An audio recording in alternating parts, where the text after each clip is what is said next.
Bien, un grand merci pour votre invitation. Alors, la problématique est posée. Je vais tenter d'y alors, je ne vais pas y répondre entièrement, évidemment. Je vais vous donner des pistes. Avant peut-être de rentrer dans le vif du sujet, je vais vous faire deux disclaimers quand même par rapport à mon intervention. La première intervention, c'est que le RIA, c'est vraiment un droit en construction. Et je pense qu'il n'y a personne qui peut dire il a parfaitement saisi les 113 articles du RIA et vous donner l'intégralité des choses et des réponses. Donc, même nous, à la CNIL, on est en train de découvrir un texte. C'est un texte qui est un peu compliqué, en effet, qu'il faut articuler avec différents d'autres textes. Donc, je n'aurai pas toutes les réponses et on n'a pas la vérité absolue à la CNIL. Donc, ça, c'est important quand même de le savoir et je pense que peut-être ça peut un peu vous rassurer. Et deuxième élément dans mon disclaimer, c'est que la répartition des compétences de la CNIL, enfin, pardon, des autorités, des régulateurs du RIA n'a pas encore été totalement arrêté. J'en dirai un mot tout à l'heure par le gouvernement. Donc, il y a des choses sur lesquelles je ne pourrais pas forcément vous répondre. Si vous commencez à m'interroger sur la politique en matière de sanctions, des manquements, RGPD, RIA, que va faire une autorité de surveillance des marchés par rapport à un éventuel manquement en termes de cybersécurité versus les obligations de cybersécurité du RGPD, est-ce que ça va se cumuler ou pas? J'en sais absolument rien, puisque la CNIL, elle peut vous répondre au titre du RGPD, mais les autorités de surveillance des marchés, elles ne sont pas désignées encore. Encore une fois, j'en dirai un mot. Donc là-dessus, c'est pareil, on est un petit peu dans le flou. On devrait y voir plus clair, mais en tous les cas, là-dessus, je n'aurai pas forcément de réponse. Alors, avant d'arriver dans le cœur du sujet, il y a évidemment un premier message que je veux vous faire passer, c'est que l'IA, ce n'est pas quelque chose de nouveau pour la CNIL. Si vous connaissez un tout petit peu la jurisprudence de la CNIL, ses positions, la CNIL s'est attachée à regarder l'IA depuis un certain nombre d'années. Elle a publié un rapport en 2017 de mémoire dans le cadre de sa mission d'analyse éthique où déjà elle prenait une sorte de devoir de vigilance par rapport à l'intelligence artificielle, aux algorithmes. Ça, je pense que j'y reviendrai parce que de mon point de vue, c'est vraiment quelque chose d'essentiel, c'est la vigilance, le contrôle humain par rapport à l'intelligence artificielle. Et puis, elle s'est prononcée sur un certain nombre de dossiers, alors ou dans une phase contentieuse ou dans une phase de conseil. Elle a mis en demeure le ministère de l'Éducation nationale en 2017 d'arrêter Parcoursup. Non, pardon, si c'était Parcoursup, APB, oui, voilà. Vous avez raison. Parcoursup, c'est maintenant. On n'a pas mis en demeure Parcoursup, pas encore. Non, non, tout à fait. APB parce que sur APB parce qu'on était sur un processus de décision automatisé qui était interdit par la loi informatique liberté. On s'est prononcé sur des algorithmes mis en œuvre par la chancellerie qui s'appelle DataJust avec un bilan sur lequel on a pas mal communiqué. Et puis on s'est aussi prononcé sur des textes réglementaires qui viennent encadrer la façon dont les administrations, notamment l'administration fiscale, pouvaient mettre en œuvre des algorithmes pour détecter la fraude ou fiscale ou sociale. Ça, c'est plutôt la CNAF. Donc, ce n'est pas un sujet nouveau, ce n'est pas un sujet qu'on découvre, évidemment, à la CNIL, mais c'est un sujet qui a explosé un peu dans le grand public pour, évidemment, avec les IA génératives. Et ça a renouvelé un petit peu le sujet, d'une part parce que et bien maintenant, chaque Français a un petit bout d'IA dans sa poche, en tout cas avec son téléphone. Et donc, par définition, ça multiplie les problématiques. Et puis, c'est accessible aux TPE, PME. Avant, c'était un peu réservé quand même aux grands groupes ou à ceux qui avaient les moyens, à l'État. Et puis maintenant, toutes les PME peuvent, en tous les cas, utiliser de l'IA. Et il y a évidemment des évolutions réglementaires.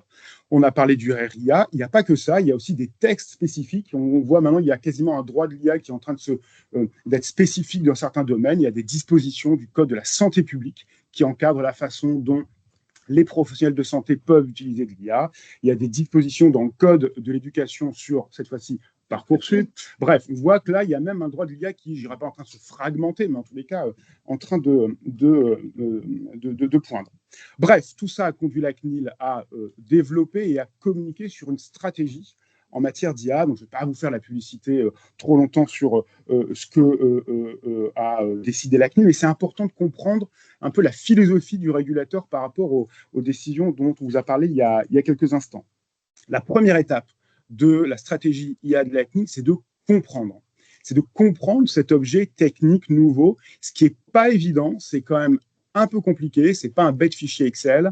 Donc, on a vraiment une volonté de comprendre techniquement comment ça fonctionne pour bien réguler.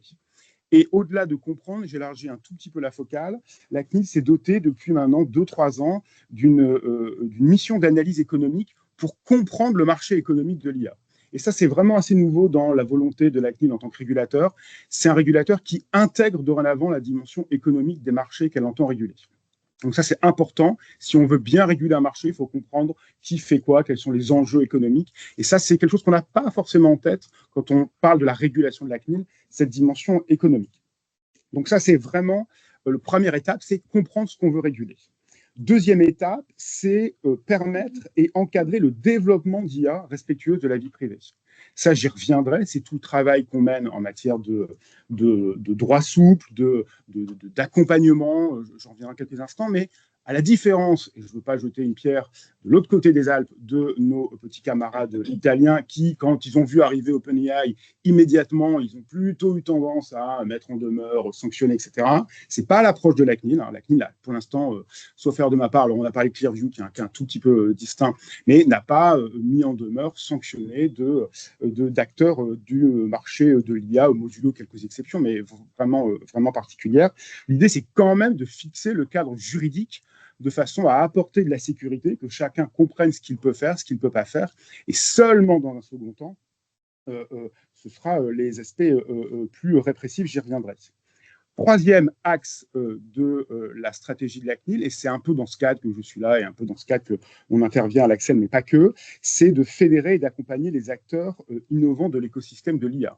On est convaincu, évidemment, en tant que CNIL, que c'est une chance, c'est une formidable opportunité pour l'économie française, l'intelligence artificielle. Et donc, on est évidemment en posture de dialoguer avec les fédérations, les acteurs.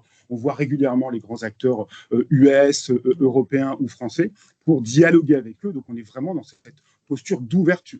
Donc, ne voyez pas que la CNIL en matière d'IA sur le gendarme, le traditionnel gendarme de la protection des données, qui va peut-être se transformer en gendarme du RIA. On est vraiment là pour dialoguer, pour comprendre et pour accompagner les différentes entreprises ou acteurs publics qui veulent utiliser les systèmes d'IA. Et puis, dernier point, évidemment, c'est la phase d'audit et de contrôle des systèmes d'IA, puisque vous savez que la CNIL a évidemment une partie contentieuse, répressive. On reçoit chaque année 17 000 plaintes. Alors, sur les 17 000 plaintes, sur les 2 dernières années, il y en a à peu près une cinquantaine qui portent sur des systèmes d'IA. Donc, c'est très peu. Alors, c'est très peu pour des tas de raisons, on n'a pas forcément trop eu le temps de développer ici, mais c'est très peu parce que c'est un peu invisible aux yeux des consommateurs, aux yeux des salariés, aux yeux des administrés. C'est un sujet complexe, ils n'ont pas encore forcément identifié la CNIL. Bon, en tout cas, ça va forcément monter en puissance. Le secteur, nous, dans lequel on voit monter en puissance les plaintes en matière d'IA, c'est d'une part en matière de commerce, en matière de profilage, et d'autre part en matière RH. En matière de recrutement, des salariés qui disent bah, « je ne comprends pas, pourquoi est-ce qu'on m'a demandé de passer tel ou tel test, et puis on m'a dit qu'il y avait un profilage qui avait été fait par un algorithme, je veux avoir accès à, et puis on ne lui donne pas accès ». Enfin voilà, c'est des problématiques assez classiques de droit d'accès, par exemple, mais qu'on peut retrouver et démultiplier dans l'IA.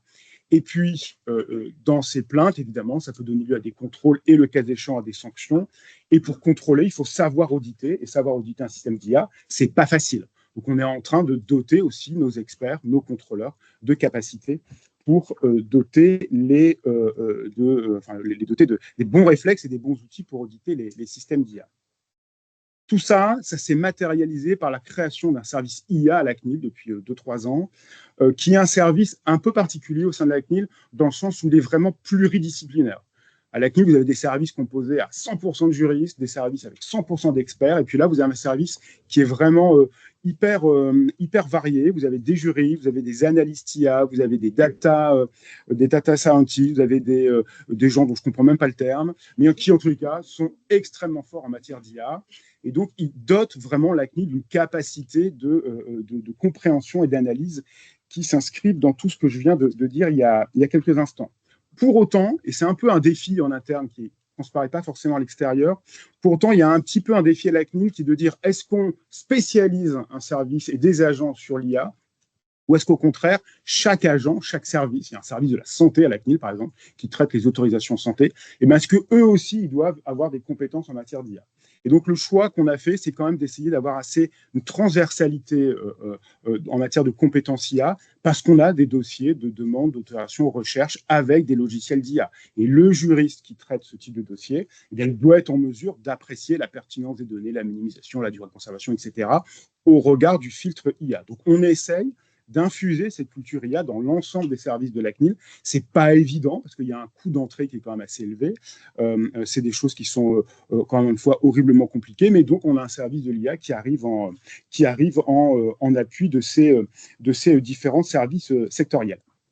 Et j'en termine par là avec cette superbe promotion de la CNIL et de l'IA, avec la confirmation du sujet IA comme étant réellement une priorité de la CNIL dans son plan stratégique qu'elle a publié en 2025-2028, où parmi les grands thèmes, il y a 4-5 grands thèmes, il y a évidemment l'IA qui est au cœur du sujet.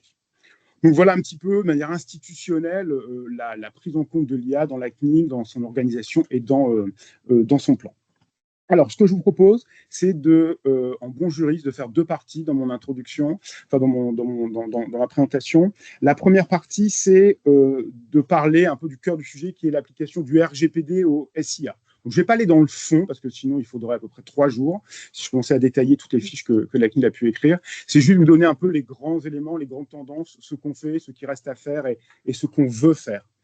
Et ensuite, deuxième partie, ce sera le RIA en tant que tel et la CNIL dans la mise en œuvre du RIA, là aussi, ce qui a été fait, comment elle voit la gouvernance, parce que c'est un sujet qui n'est pas complètement simple et qui n'est pas complètement arrêté, et puis quelles sont les pistes de discussion avec nos homologues, notamment au niveau européen.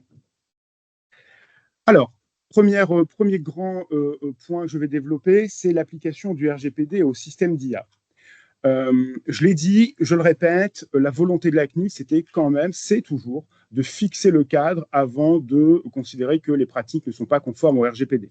Donc ça, c'est assez traditionnel de la CNIL sur un certain nombre de sujets. C'est exactement ce qu'elle a fait il y a quelques années avec les cookies, où elle a publié une recommandation des lignes directrices. Elle a laissé 6 mois à tout le monde pour se mettre en conformité. Et puis après, c'est vrai qu'elle a déroulé un plan de contrôle et de sanctions. Ça va être la même chose, évidemment, pour l'IA et le RGPD. L'idée, c'est que les entreprises comprennent ce qu'elles peuvent faire, ce qu'elles doivent faire, de laisser un temps de réflexion, d'adaptation. Et puis après, inévitablement, on aura des plaintes, on fera des contrôles. Et le cas échéant, il y aura des sanctions. Tout ça, c'est dit très clairement dans le plan stratégique que j'ai mentionné tout à l'heure. Et on va donc fonctionner dans ces 3 phases-là. On est dans une approche, donc je l'ai dit, un peu différente de l'approche italienne. Alors, première étape, c'est de définir le cadre. Et donc, on a assez logiquement dit que la première brique, entre guillemets, de l'application du RGPD au SIA, c'est de développer les systèmes d'IA. Et donc, on s'est plutôt tourné vers les conditions d'utilisation des bases de données d'apprentissage pour les développeurs. Donc, on a vraiment fait par ordre chronologique. D'abord, on développe des systèmes d'IA. Après, on les déploie. On va d'abord donner le cadre du RGPD, ce que impose le RGPD pour développer des systèmes d'IA. Donc, vous l'avez vu, ça a été mentionné dans la présentation, on a publié un certain nombre de fiches sur le sujet. On pourra peut-être en reparler. Ces fiches, elles ont été donc établies par le service de l'IA, par le service de l'expertise et puis aussi ma direction juridique. Il y a eu systématiquement des consultations publiques. Alors, c'est vrai qu'on met beaucoup de choses en consultation publique. Alors, des fois, on a des retours, notamment de DPO, qui nous disent « Mais c'est incroyable tout ce que vous faites comme consultation, on ne peut pas contribuer à tout, on n'arrive pas à suivre le rythme. » Alors, on est assez content quand on nous dit ça, quand même, ça prouve qu'on bosse et on bosse bien. Moi, ce que je vous dis, c'est qu'il y a beaucoup de retours dans la consultation publique des fiches IA, et soyez assurés que vos retours sont pris en compte. Vous dites pas, on envoie une bouteille à la mer et puis la CNIL, de toute manière, elle sait déjà ce qu'elle fera après.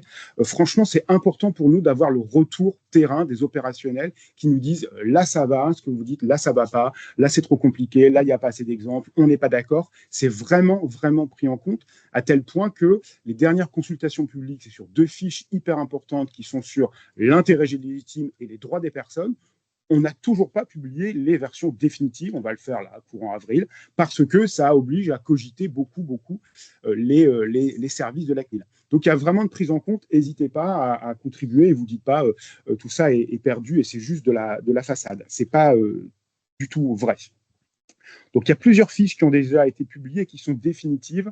Je les cite vraiment, je ne vais pas du tout rentrer dans le fond des fiches parce que ce serait beaucoup trop long. Donc, il y a une fiche sur le régime juridique, sur la détermination de la finalité, les qualifications juridiques des fournisseurs de SIA, la base légale, les conditions de réutilisation des données, la relation du NIPD, le privacy by design et la collecte des données.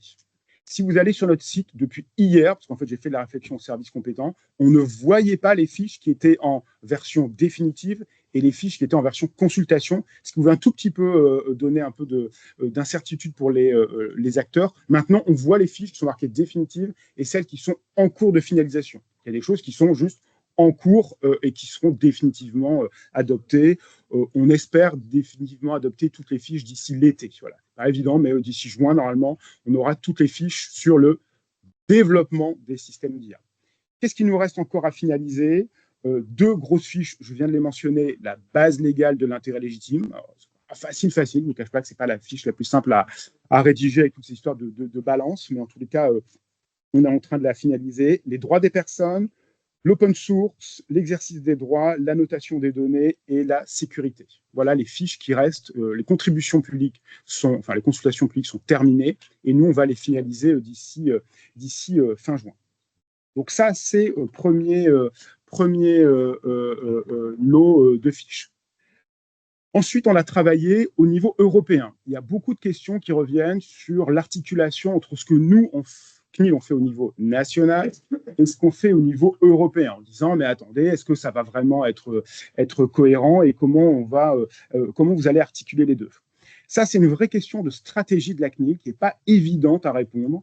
C'est qu'est-ce qu'on fait? Est-ce qu'on attend que le CEPD se saisisse d'un sujet pour ensuite avoir un cadre européen ou est-ce qu'on avance un peu et ensuite on essaie de pousser au niveau européen nos recommandations? Si on attend que le CEPD se saisisse du sujet, ça va prendre un petit peu de temps. Les discussions européennes au niveau des sous-groupes, ça prend des années, c'est parfois un petit peu long. Alors, j'ai un très bon contre-exemple dans quelques instants. Mais en tous les cas, on a un délai de réflexion, d'appropriation des sujets au niveau européen qui, pour nous, est un petit peu long. Un petit peu long d'une part parce que la mécanique européenne fait que c'est long. Voilà, c'est comme ça que ça marche au niveau européen. Et d'autre part, parce qu'on a d'autres autorités de protection qui ne sont pas hyper calées en matière d'interprétation de la notion d'intérêt légitime en matière de constitution de base de données. L'autorité slovène, elle est à la pointe du sujet. Alors, je dis slovène, ça peut être n'importe d'autres autorités. Donc, c'est vrai que si on doit, c'est toujours le problème du plus petit dénominateur commun, il faut toujours attendre le dernier pour qu'on puisse avancer. Donc, on a assumé l'idée de dire on avance, nous, de notre côté. On publie des éléments de doctrine sur un certain nombre de sujets. Il n'y a pas que l'IA, mais en tous les cas, on admet ça. Et après, on le porte au niveau européen dans un second temps. Et assez content de pouvoir dire que généralement, ce qu'on porte au niveau européen est suivi par nos homologues. J'ouvre une toute petite parenthèse. On a fait le test il y a quelques années en matière de conservation des numéros de carte bancaire, où la CNIL avait adopté une recommandation, et puis il y a des acteurs français qui nous ont dit mais vous êtes bien gentils de demander le consentement, mais au niveau européen, c'est pas uniformisé, et donc les autres acteurs qui ne sont pas soumis à la France, ils n'ont pas cette obligation. On a porté notre position au niveau européen, et l'Europe s'est, je ne dirais pas alignée, mais a adopté en tout cas notre approche. Donc, c'est un peu la stratégie qu'on a prise. C'est vrai que ça introduit peut-être un tout petit peu d'incertitude en disant ce que dit la CNIL, est-ce que réellement ça sera adopté au niveau du CEPD dans quelques années, mais ça marche plutôt bien. J'en veux pour exemple la position du CEPD qui a été adoptée en décembre dernier sur les modèles d'IA. Je vais une toute petite parenthèse et je vais quand même un tout petit peu en parler un peu sur le fond, parce que cette décision, elle est vraiment importante. Et les services de la CNIL se sont énormément impliqués dans la rédaction, dans la discussion au niveau européen de ce modèle, et c'est en ligne avec ce qu'on dit. Donc là, le risque, entre guillemets, de divergence entre les deux n'est pas apparu parce qu'on a quand même réussi à remporter un certain nombre d'arbitrages qui n'étaient pas totalement gagnés dès le départ. Alors, j'ouvre une toute petite parenthèse. Pourquoi cet avis il est important, cet avis du CEPD sur les modèles d'IA? Alors déjà, le contexte, en fait. Le contexte, c'est des investigations qui ont été menées par l'autorité irlandaise parce qu'elle a reçu des plaintes sur les conditions dans lesquelles les gros acteurs américains basés à Dublin, Meta, X Twitter et OpenAI, pouvaient entraîner leur modèle à partir de données à caractère personnel. Donc il y a eu des plaintes. L'autorité irlandaise a lancé des investigations et assez logiquement, elle s'est dit qu'elle n'allait pas, elle, toute seule, prendre position sur un sujet aussi majeur que ça, qui est l'application du RGPD à l'alimentation, au développement et au déploiement de modèles d'IA. Et donc, dans ce cadre-là, elle a mobilisé un article du RGPD, qui est l'article 64.2, qui fait que le CPD doit, dans un délai très court, c'est 8 semaines plus 6 semaines, donc en 14 semaines, ce qui est très court quand même, prendre une position, cette position ayant vocation à s'imposer à l'ensemble des autorités en disant, bah, voilà comment le RGPD s'applique. Donc il y a une consultation publique qui a été organisée par le CEPD, il y a une coopération avec le bureau de l'IA de la Commission européenne, et la CNIL s'est beaucoup impliquée dans cet avis. Qu'est-ce que dit cet avis? Il y a 3 choses à en retenir qui, je pense, sont assez fondamentales. D'abord, l'avis, il clarifie le cadre juridique applicable au modèle d'IA. Il y avait une thèse qui était poussée par un certain nombre d'acteurs qui disaient, écoutez, les modèles d'IA, c'est des modèles anonymes, nous enquiquinez pas, le RGPD, il ne s'applique pas, et puis on est tranquille. Nous, l'analyse qu'on avait à la CNIL et qu'on a portée au CEPD, c'est que honnêtement, cette thèse, elle ne tiendrait pas 2 minutes 20 devant la CJUE. Donc, commencer à dire aux acteurs, oui, OK, par définition, un modèle d'IA est anonyme, vous pouvez faire ce que vous voulez, vous vous extrayez du RGPD, on sait très bien que le moindre contentieux, ça aurait explosé devant la CJUE. Donc, ce n'était pas raisonnable de tenir ce type de discours. Donc, que dit le CEPD dans son avis? Le CEPD, il dit que le RGPD est applicable, donc il n'y a pas photo, il est applicable aux modèles d'IA qui sont conçus pour fournir des informations concernant des personnes dont les données sont dans les bases de données d'apprentissage. Vous avez des bases de données d'apprentissage avec des noms de personnes, vous avez un modèle d'IA qui est conçu pour donner des informations sur ces personnes, et bien évidemment, le modèle d'IA, il n'est pas anonyme, évidemment, c'est un traitement qui est soumis au RGPD. Donc ça, c'est à la limite le plus simple, ça paraît assez évident. Et deuxième élément de cet avis, c'est que le RGPD est susceptible, cette fois-ci, de s'appliquer aux modèles d'IA qui ne sont pas conçus pour fournir des informations sur les personnes, mais qui auront été développés sur des bases qui contiennent des données à caractère personnel.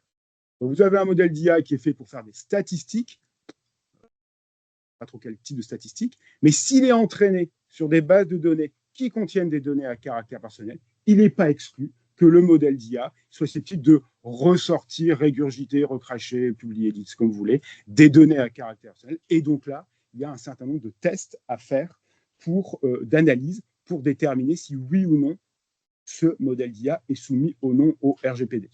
Donc on a quand même un cadre qui est plutôt clarifié de ce point de vue, et on met de côté cette fausse idée de dire que le RGPD ne s'applique pas au modèle d'IA.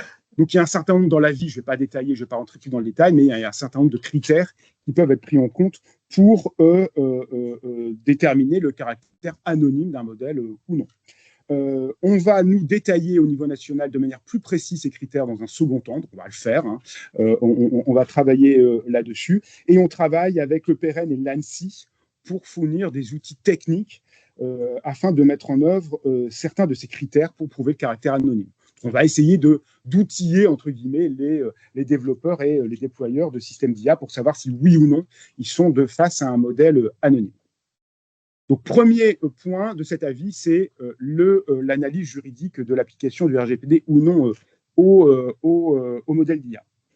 Deuxième point extrêmement important de cet avis, on a aussi une deuxième idée fausse qui était de dire « Ah mon Dieu, mais le RGPD, ça tue l'innovation parce qu'il faut forcément recueillir le consentement des personnes dont les données seront utilisées dans les bases de données d'entraînement. » Et là, le CEPD a dit assez clairement que l'intérêt légitime pouvait évidemment être utilisé pour développer et déployer des modèles d'IA en donnant un certain nombre de critères.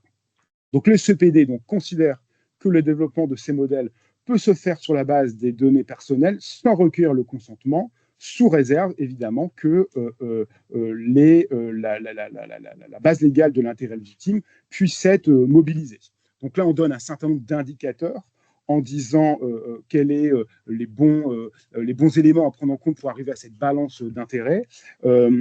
Évidemment, alors je ne vais pas rentrer dans le détail, mais c'est plus facile d'avoir cet intérêt entre votre intérêt, enfin l'intérêt du responsable de traitement et les personnes, quand il y a certaines données qui sont exclues, des données sensibles, lorsqu'il y a une transparence accrue sur les sources de données, lorsqu'on facilite les droits, etc., etc. Je ne vais pas rentrer dans une thèse sur intérêt légitime, mais en tous les cas, c'est un élément important.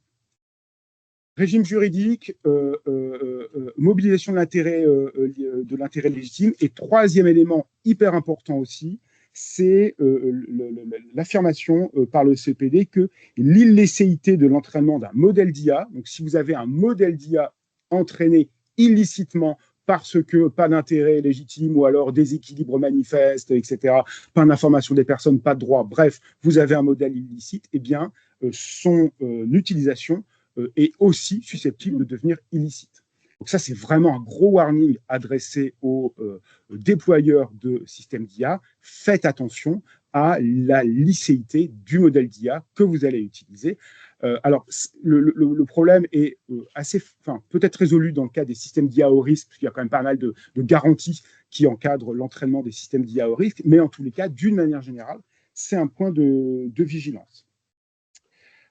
Et le CEPD va plus loin puisqu'il dit qu'on peut même imaginer, dans le cadre des actions des autorités de la CNIL, que les autorités de protection puissent demander l'effacement de toute ou partie des données traitées illégalement ou de réentraîner le modèle d'IA. Alors évidemment, ce ne sera pas systématique, mais en tous les cas, c'est quelque chose qui est important à prendre en compte. Voilà, alors il y a pas mal d'informations sur notre site, sur cet avis, qui est vraiment important, vraiment structurant et qui donne une boussole pour les autorités de protection européennes et qui sont vraiment en ligne avec ce que nous, on a pu dire dans nos différentes fiches. Donc ça, c'est le travail sur les conditions de développement. Il y a un deuxième travail qu'on va faire à la CNIL, et donc là, ce qu'on va faire, j'emploie le futur parce qu'on ne l'a pas fait encore, un petit peu, mais pas tout à fait, c'est les conditions de déploiement des systèmes d'IA. On a beaucoup de retours des acteurs qui lui disent alors vos fiches, c'est formidable pour le développement des systèmes d'IA. Enfin, c'est formidable, c'est parfois un peu compliqué, mais en tout cas, c'est très bien. Par contre, le déploiement, nous, on veut déployer. Moi, j'ai une boîte, je veux déployer un système d'IA en matière de recrutement. Qu'est-ce que je fais? Qu'est-ce que je ne peux pas faire? Donc, on va vraiment, cette fois-ci, y travailler. Donc, on va viser les déployeurs de SIA publics ou privés. Je signale quand même qu'il y a des contenus qui sont déjà existants sur notre site. On a publié des conseils généraux sur les conditions de déploiement d'une IA générative. C'est sur notre site, vous le trouverez. On a pris une position sectorielle en 2022 sur les conditions de déploiement des caméras augmentées. C'est des algos de l'IA appliqués à des caméras de vidéoprotection. Donc ça, depuis 2 ans, il y a des éléments d'information et d'analyse sur notre site. Et on a un partenariat avec France Num, qui est une initiative de la Direction générale des entreprises de Bercy, pour aider les TPE, PME dans le numérique. Et il y a un certain nombre de fiches qui sont publiées par France Num en collaboration avec la CNIL, qui donnent des premières orientations pour que les TPE, PME puissent développer de l'IA générative pour répondre à leurs besoins. Donc ça, c'est ce qui est aller plus loin. On commence à y travailler et on va publier d'ici deuxième semestre 2025 des orientations sur la façon de déployer des systèmes d'IA. On a identifié plusieurs secteurs. On va le faire dans le modèle éducatif. On a beaucoup d'interrogations de professeurs qui nous disent « Moi, j'aimerais bien utiliser ChatGPT en cours. Comment je fais ?» Donc, il y a eu des orientations qui vont être prises par le ministère de l'Éducation nationale. On travaille avec eux pour publier en même temps des orientations orientées très protection des données. Et donc, d'ici quelques semaines, je pense que ça va arriver assez vite, on va avoir des fiches, des guides sur le déploiement dans le milieu éducatif. On travaille sur 2 autres thèmes qu'on a identifiés comme étant essentiels, qui sont d'une part le secteur RH, beaucoup de questions en matière de développement de l'IA en matière RH. On a déjà dit des choses dans notre guide sur le recrutement, qui ne sont pas d'ailleurs 100% alignées avec le RIA. Alors, je ne sais pas s'il y a quelqu'un qui est assez expert pour savoir quelle est la différence entre les deux. Je vous laisse réfléchir, puis vous me renverrez vos solutions après. Donc, il faut qu'on aligne un certain nombre de nos contenus par rapport au RIA, mais en tout cas, sur le secteur RH, on va vraiment publier des choses. Et troisième secteur, ça va être les collectivités territoriales. Là aussi, ont beaucoup de questions sur le développement des systèmes d'IA, et donc on va les aider. Et puis, je suis extrêmement bavard.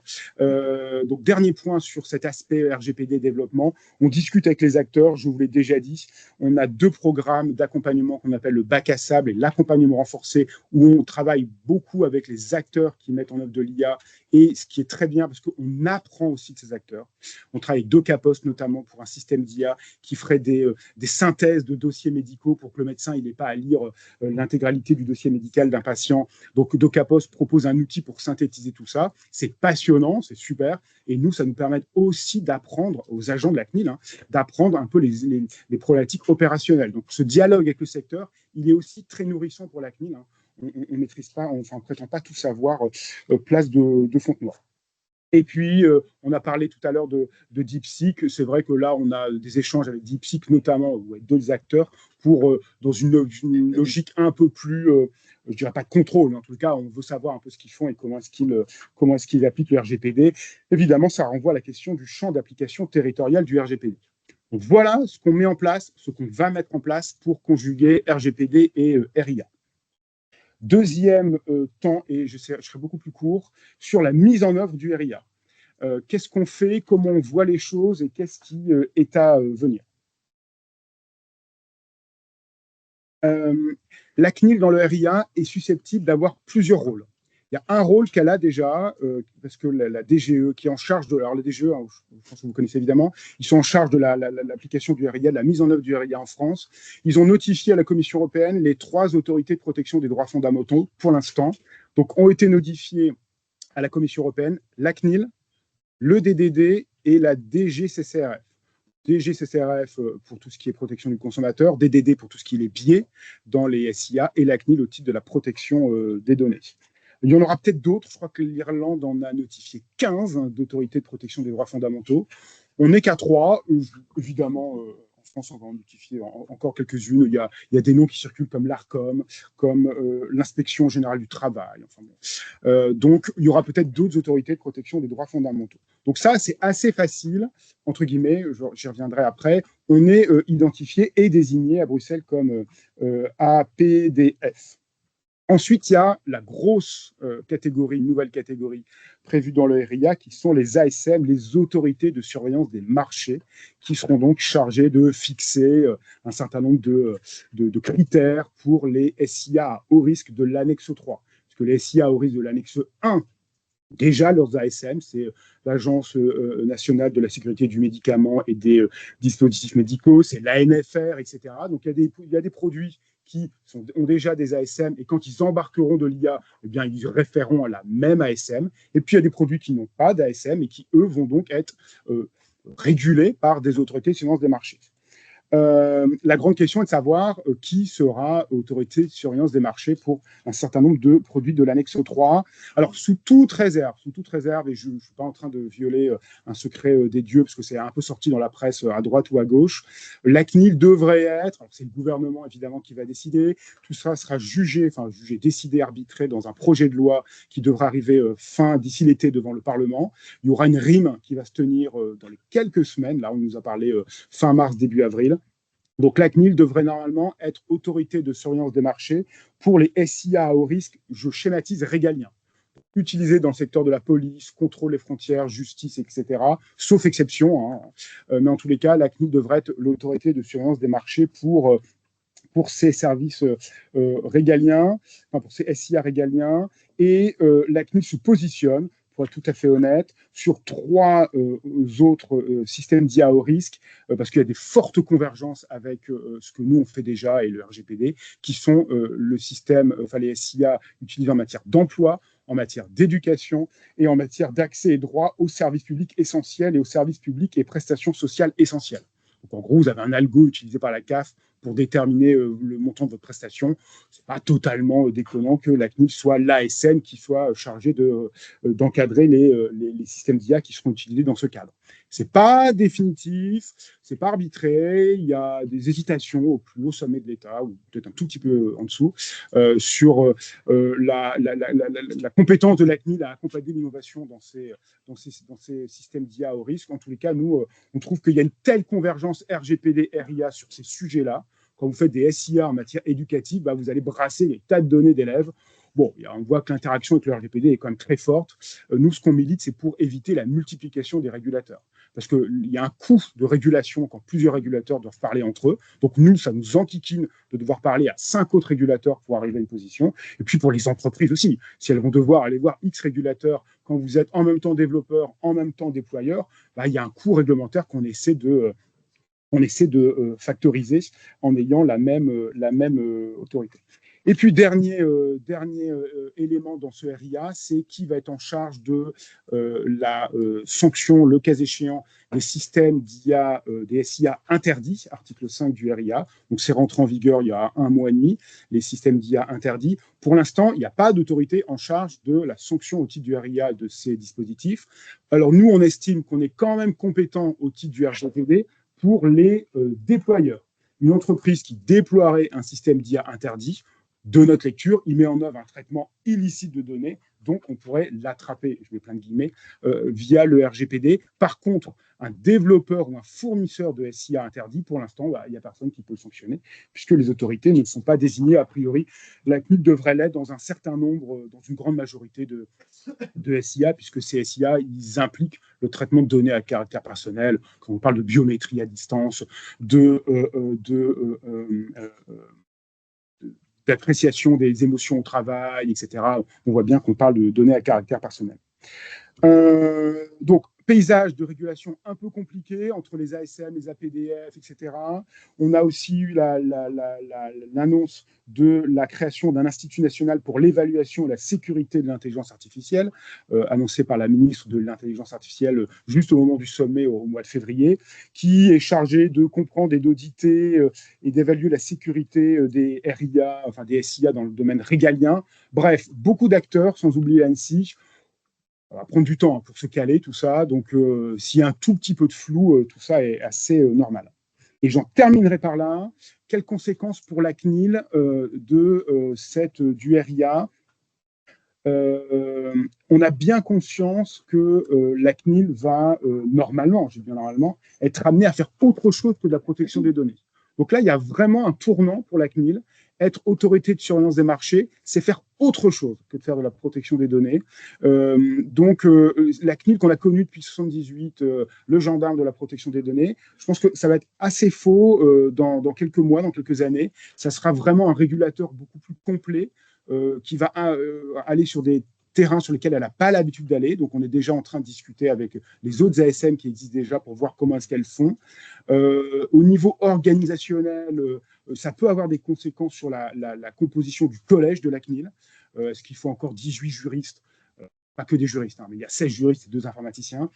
Est-ce que pour réguler, pour être autorité de surveillance des marchés, ça suffira? J'en suis pas sûr. Donc, il n'est pas exclu que la composition même du collège de la CNIL, j'ai aucune information, sera modifiée ou pas, j'en sais rien. Il y a déjà, je ne sais pas si vous suivez le projet de loi simplification avec des tas d'amendements qui proposent de modifier le collège de la CNIL. Donc ça, c'est quelque chose qui va être un choc à absorber. Et puis, il y aura un petit côté peut-être, j'ai bien peut-être, là je me contredis un tout petit peu schizophrénique à être autorité de surveillance des marchés et à être autorité de protection des droits fondamentaux. Parce qu'il y a certains articles du RIA qui prévoient que les autorités de protection des droits fondamentaux peuvent solliciter les ASM pour faire des audits Voilà, donc il y aura un petit côté schizophrénique à la CNIL.